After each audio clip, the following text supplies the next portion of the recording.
माझ्या मनातला भावीनं कायमचा आणि फिक्स शाजी बापूज आहे. आणि यंग ब्रिगेड जे आहे तालुक्यातला म्हणा आमच्या खोजपूरमधला बाबासाहेबांना सपोर्ट कर.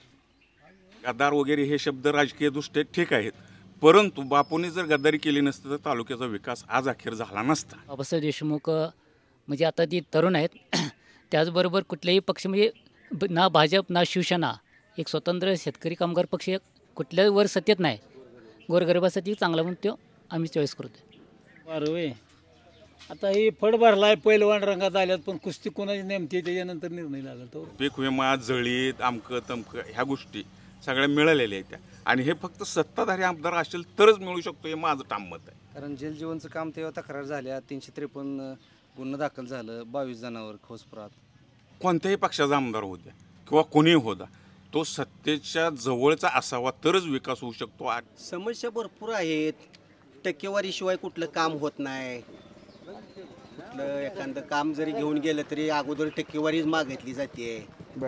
कायम हा मतदारसंघ विरोधी पक्षाचा आमदार म्हणून गणला गेलेला आहे. या सांगोल तालुक्याचं वारं कुणाच्या बाजूने आहे? बाबासाहेब देशमुख यांच्या बाजूने आहे. 50-55 वर्ष एका पक्षाचा एक क्षेत्रीय अंमल होता. 50 वर्षात जेवढा निधी खवासपूरसाठी आला नाही त्याच्यापेक्षा जादा निधी 5 वर्षात आमदार शाजीभाऊ पाटील यांनी खवासपूरसाठी दिलेला आहे. नमस्कार दर्शकांनो, आज आपण आलो खवासपूर तालुका सांगोला या गावामध्ये. सध्या 2024 जे काय विधानसभेचं मतदान येणार आहे तर त्यामध्ये या गावचा कल कुठल्या आमदाराच्या बाजूने असेल, यांच्यामुळे ते आमदार कोण आहे, विद्यमान आमदारांचे काय कामं केली आहेत त्याबद्दल आपण आढावा घेणार आहोत. तसेच शेतकऱ्यांचे काही प्रश्न आहेत त्या प्रश्न सोडवण्यासाठी विद्यमान आमदारांनी काय प्रयत्न केले आहेत का, ते जेवढं निधी त्यांनी सांगितलं त्याप्रमाणे कामं झालीत काय याचा आपण आढावा घेणार आहोत. चला जाणून घेऊयात लोकांची प्रतिक्रिया. नमस्कार. आपला परिचय? शिवाजी ज्ञानदेव आयवळे. बरं, तुमच्या खवासपूर गावासाठी विद्यमान आमदारांनी कोणकोणते प्रकारची कामं केलेली आहेत? ही फुल बांधला, ही रोड केला, पुन्हा काय कुठं समाज मंदिर दिलं. बरं, म्हणजे जो काही निधी त्यांनी आणला त्याप्रमाणे कामं झालेली आहेत. मग सध्या चालू म्हणजे आता 2024साठी तुमच्या मनातील एक विधानसभेचा एक उमेदवार तुमच्या गावातून तुम्ही कोण निवडून द्याल?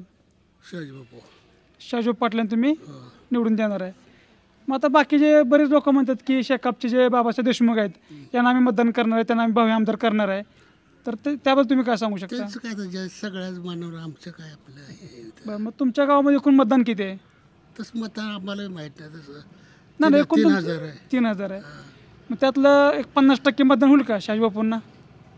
तसं काय सांगू शकावं आपण. तुमच्या गावातल्या बाबा चर्चा काय चालू आहे की बाबा आपला सध्या आपण चर्चेत असतो, आम्ही आपलं कामात असतो. बरं, आमदार म्हणून तुमचे मत आहे की शाजीबापू? ठीक आहे. आता जे सरकारने नवीन योजना आणल्यात, मुख्यमंत्री लाडकी बहीण योजना, PM किसान योजना, तर या योजनेचा या येणाऱ्या भावी मतदानामध्ये काय फरक जाणवेल का? नाही, सगळ्याला मिळतं. सगळ्याला मिळते, त्यामुळे त्यांना मतदान होणारच. 50-55 वर्ष एका पक्षाचा एक क्षेत्रीय अंमल होता. 50 वर्षात जेवढा निधी खवासपूरसाठी आला नाही त्याच्यापेक्षा जादा निधी 5 वर्षात आमदार शाजीभाऊ पाटील यांनी खवासपूरसाठी दिलेला आहे. नमस्कार. नमस्कार. आपले नाव? आपण आता जरे. बरं, सध्या तुमच्या आता गावामध्ये भावी आमदार कोण आहे, म्हणजे तुमच्या मनातले भावी आमदार कोण असेल? माझ्या मनातला भावीनं कायमचा आणि फिक्स शाजी बापूज आहे. बरं, शाजीभाऊ पाटील काय विषय नाही, फायनल शाजीबापूच का? बरेचसे लोक देशमुखांचंही नाव घेतात. हा ठीक आहे, ज्याच्या त्याच्या आवडीनुसार ज्याची ती नावं घेतील, पण शाजी बापूच काय ह्याचं ज्वलंत उदाहरण आहे. त्याचं ज्वलंत जातीवंत उदाहरण आहे. थोडासा कॅमेरा फिरवा.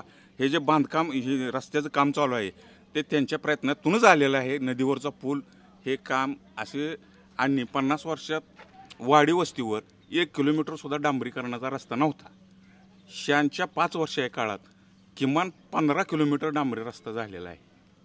त्यामुळं हा कामाचा माणूस आहे आणि स्वतःच्या फायद्याचा कधीही विचार न करणारा किंवा स्वाभिमानाचा विचार न करणारा, जनतेच्या विकासाचा विचार करणारा हा नेता आहे.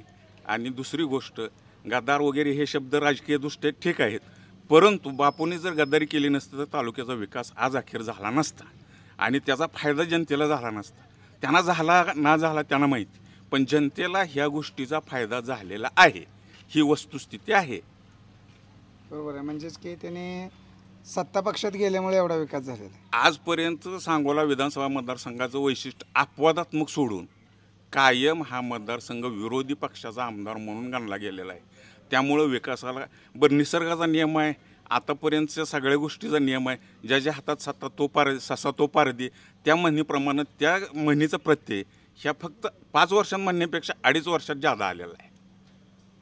जवळजवळ 32-33 कोटीची कामं खवासपूरसारख्या 2-3 हजार लोकसंख्या गाव असणाऱ्या गावाला देणं हे काय विरोधी पक्षाच्या आमदाराचं काम नाही, त्याला सत्ताधारी पक्षाच्या आमदाराचंच काम आहे. मग आता जे लोक म्हणतात आम्ही शेकापलाच निवडून द्यायचं, पुन्हा ती पुनरावृत्ती करून पुन्हा अजून विकास खुटेल का? आता 100% खुटणार. माझं तर प्रामाणिक मत असं आहे, कोणत्याही पक्षाचा आमदार होऊ द्या किंवा कोणीही होता, तो सत्तेच्या जवळचा असावा तरच विकास होऊ शकतो. अन्यथा विरोधी पक्षाच्या उमेदवारा म्हणजे आमदाराच्या ह्याच्यातनं विधानसभेचा विकास होऊ शकत नाही. कुणीही होऊ द्या, ते लोक ठरवणार आहेत. ते मी आणि तुम्ही नाही ठरवणार कोणाला करायचं. लोकांना काय आव्हान कराल तुम्ही? लोकांना एकच आव्हान करेन, विकास ज्यांनी केला आहे त्यांच्या पाठीमागं तुम्ही ठामपणे उभा राहावं हीच माझी विनंती असेल. तरी प्रत्यक्ष काम बघा आणि मतदान करा. गावात तरी एकूण कामं कोणकोणती झालेली? सध्या हा रस्ता चालू आहे, दाखवलेला तुम्हाला रस्ता जवळजवळ चांगला उडळ म्हणजे नदीवचा पूल झालेला आहे. दुसरी समाज मंदिराची वगैरे भरपूर कामं झालेली आहेत. हे काय म्हणजे ती कोणता जरी आमदार आला तरी त्यांचा जे ठराविक निधी आहे तो खर्च करतच असतो. पण अतिरिक्त विकास पाहिजे असेल तर सत्ताधारी आमदार असावा, कुठल्याही पक्षाचा असू दे. तुमच्या गावामध्ये काय पाण्याचे काय प्रश्न होते का? नाही, प्रश्न तर कायमच आहेत, त्याचा काही विषय नाही. पाऊस नाही पडला का प्यायच्या पाण्याची टंचाई असतेच. हे काय आमदार कोणचा जरी असलं तरी ह्यात काय बदल झाला आहे का? विक्रमी समजा त्यांनी विक्रम केला, विक्रमी काळात तरी हा बदल झाला आहे का? 5 वर्षात पण नाही झालं. हे जे नैसर्गिक आहे किंवा कृत्रिम आहे ह्या घटना घडतच राहणार आहे. त्या पाऊस येणार आहे, दुष्काळ पडणार आहे, वाला वाळला या गोष्टी. आणि दुसरी गोष्ट, बापूच्या काळात जवळजवळ शेतकऱ्याला माझ्या माहितीप्रमाणे जे 1-2 एकर क्षेत्र आहे त्या क्षेत्राला कमीत कमी 20 ते 30 हजार रुपये अनुदान स्वरूपात जमा झालेले आहेत प्रत्येकाच्या अकाउंट. हा एक सत्तेचा फायदा असू शकतो. पीक विमा वगैरे मिळाले? पीक विमा, जळीत, अमकं तमकं ह्या गोष्टी सगळ्या मिळालेल्या आहेत त्या. आणि हे फक्त सत्ताधारी आमदार असेल तरच मिळू शकतो, हे माझं ठाम मत आहे. माझं म्हणण्यापेक्षा सर्वसामान्य जनतेचं सुद्धा तेच मत आहे. म्हणजे एकूणच तुमचा कल शहाजीबापूंच्या आमदार वास्तू तुमचं कल आहे? हो हो हो, 100% ह्यात काय बदल नाही. पहिल्यानंतर आपलं नाव आणि गाव सांगा. नमस्कार. नमस्ते. सदाशिव दगडू डेहरे, खवासपूर, तालुका सांगोला, जिल्हा सोलापूर. काही दिवसातच विधानसभेची निवडणूक लागणार आहे. यामध्ये तुम्हाला काय वाटतं, या सांगोल तालुक्याचं वारं कुणाच्या बाजूने आहे? बाबासाहेब देशमुख यांच्या बाजूने आहे. गावातली काय परिस्थिती आहे आपल्या? 1 नंबर आहे गावातली परिस्थिती. बरं. सध्या काही समस्या वगैरे गावामध्ये आहेत का?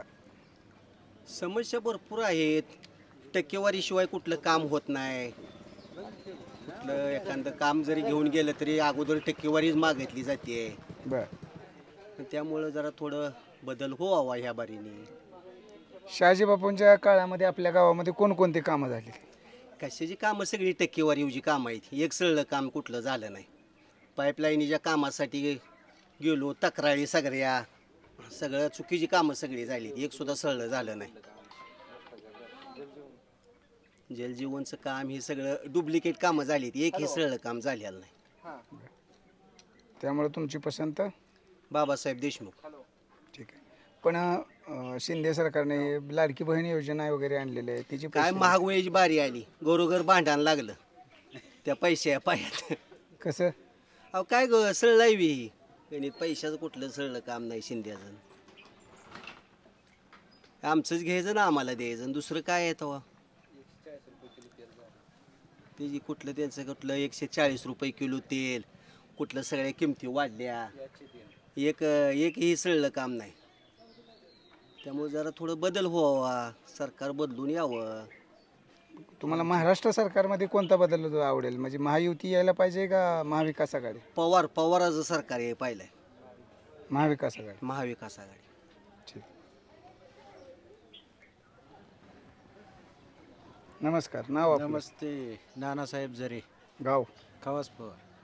काय सांगाल सध्या आपल्या गावाचं वारं कुणाच्या बाजूने? आता सध्या काय परिस्थिती बरं का, आता तालुक्यात आता तिघं जण उभा राहणार, तिघाची कामं सांगणार आहे ती. सध्या गावात जरा बाबासाहेब देशमुखाचाच वार वाटतं. एकूण तालुक्यामध्ये तालुक्यामध्ये तसं बाबासाहेबाचाच वार आहे. जे काय आपले विद्यमान आमदार आहेत त्यांचं काम तुम्हाला पसंत नाही का पडलं? नाही नाही, काम पसंत नाही असं काय म्हणता येणार नाही. कामं केलेली त्यांनी बी, सगळीच आता आमदार आहे म्हणल्यावर त्यांनी काम करायलाच पाहिजे ना. कामं केली त्यांनी बी. एक व्यक्तिमत्व म्हणून कोणाला म्हणजे मतदान द्यायला हवं? बाबासाहेब देशमुख.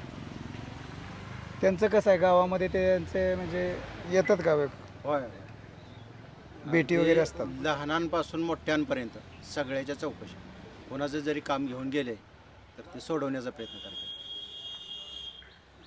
ठीक आहे. सध्या आपल्या गावामध्ये काय म्हणजे असे मोठे काय प्रश्न आहेत का, म्हणजे काय अडचणी आहेत का सध्या की ज्या पूर्ण केल्या पाहिजेत अशा? अडचणी आता अडचणी राहणारच आहे. ती जलजीवनचं काम अपूर्णच आहे. रस्ते वगैरे झालेत का पूर्ण? रस्ते काय चालू आहेत, काय राहिलेत, चालू आहे काम. नमस्कार. नमस्ते. आपलं नाव? नामदेव यादव. तुमच्या सांगोला मतदारसंघात तुमचं गाव येत आहे, तर तुमच्या मनातील भावी आमदार कोण आहे? बाबासाहेब देशमुख. सध्या जे विद्यमान आमदार आहेत शाहजीभाऊ पाटील, त्यांचं जे कार्यकाळ आहे किंवा तुमच्या गावातला जो विकास आहे तो त्यांनी केलेला आहे का? काय म्हणावं असं पॉझिटिव्ह वाटत नाही, कारण जलजीवनचं काम तेव्हा तक्रार झाल्या, 353 गुन्हा दाखल झालं, 22 जणांवर खोसपुरात. निकृष्ट दर्जाचं काम होत होतं म्हणून विरोध केला. म्हणजे काय असं म्हणावं असं समाधानकारक काय नाही. आता शिंदे सरकारने मुख्यमंत्री माझी लाडकी बहीण योजना चालू केलेली आहे, तर त्या योजनेमुळं या येत्या विधानसभेच्या मतदानामध्ये काय फरक पडणार आहे का? काही फरक पडणार नाही, गाजर दाखवायचं काम चाललंय ह्यांचं. आता मला तुम्ही सांगा, लाडकी बहीण योजना चालू झाल्यापासून तेलाचं दर कुठं आहेत तुम्हाला माहीत आहे? खायच्या तेलाचं किलो मागं त्यांनी 20-30 रुपये वाढवलेले, म्हणजे 140पर्यंत गेले, 120 रुपये एका दिवसात त्यांनी वसूल केलं. हो, एका महिन्याचं जे लाडक्या बहिणीला देतात महाराष्ट्रात. आपल्या लोकसंख्येचा विचार केला तर एकंदरीत तसंच चित्र दिसतंय. जे काय आपण शेतकरी वर्ग आहे तर त्यांच्या काय अडचणी आहेत का? अडचणी तर राहणार साहेब, थोडेफार असतात.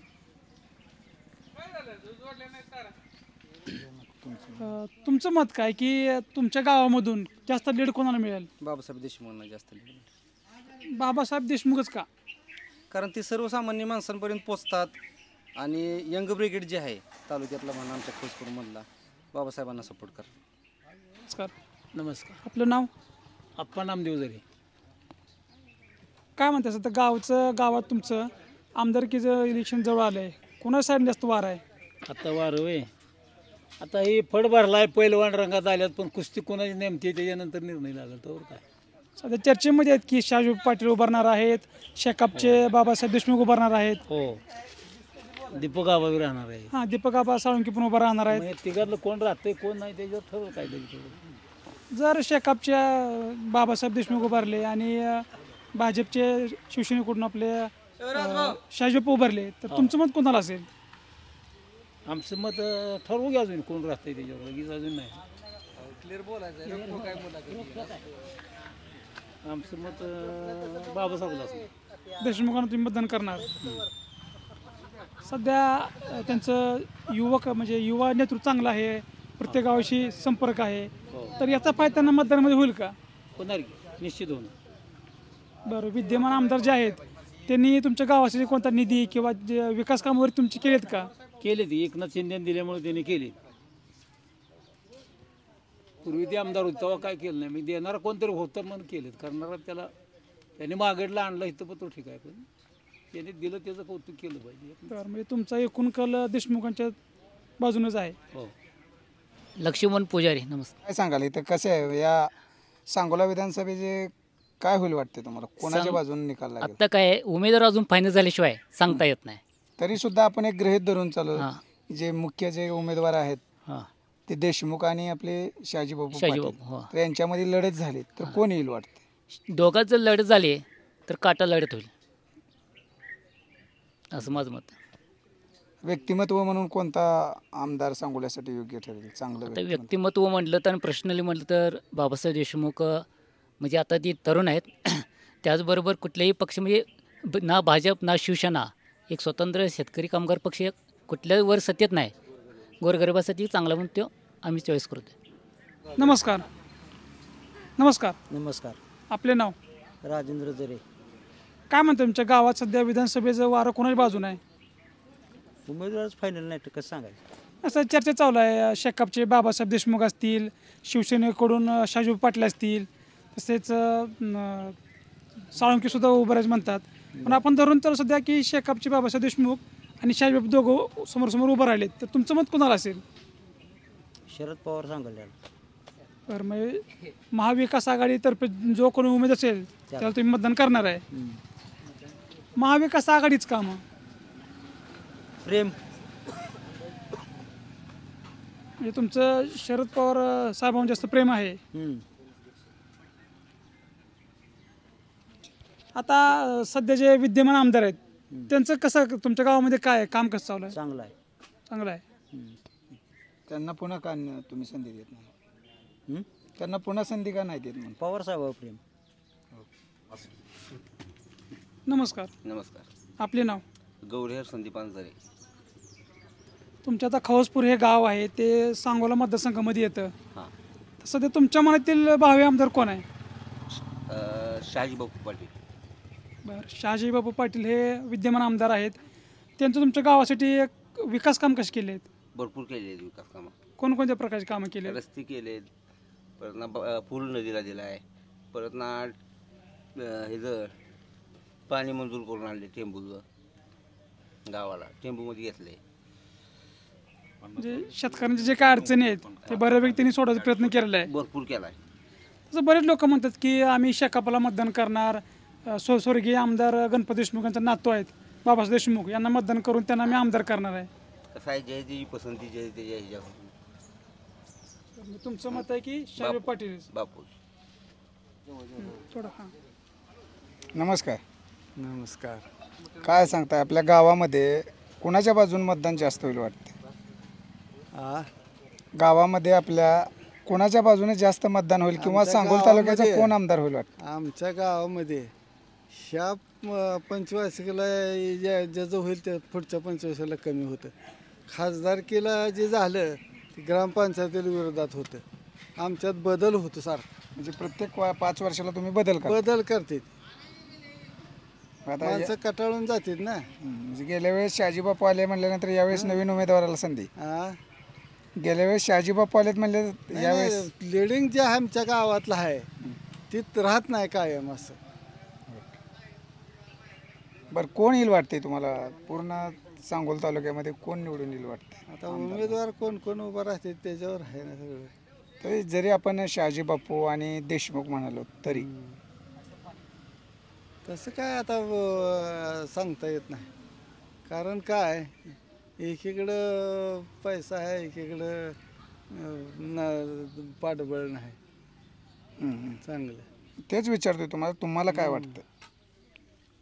त्यामुळं आता काय तसं काय सांगता येते. ठीक.